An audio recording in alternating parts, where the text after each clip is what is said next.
আসসালামু আলাইকুম ভিউয়ার্স। আজকে আমি গরুর মাংস আলু দিয়ে রেসিপি নিয়ে চলে এসেছি। খুবই সহজ এবং ঘরোয়া উপকরণ দিয়ে এই রেসিপিটি তৈরি করছি। আশা করছি আমার মতো আপনাদেরও পছন্দ হবে। এখানে 1.5 কেজি মাংস নিয়েছি, হাড় চর্বি সহ।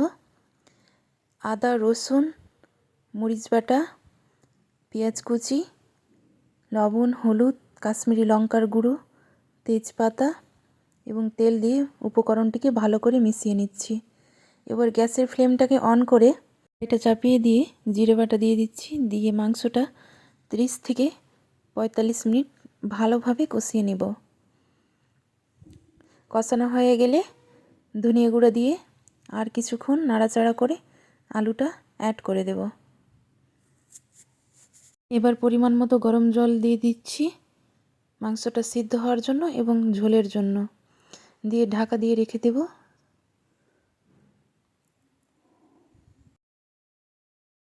ভাজা জিরে গোলমরিচের গুঁড়া দিয়ে নামিয়ে নেব। রেসিপিটি সম্পূর্ণ দেখার জন্য ধন্যবাদ।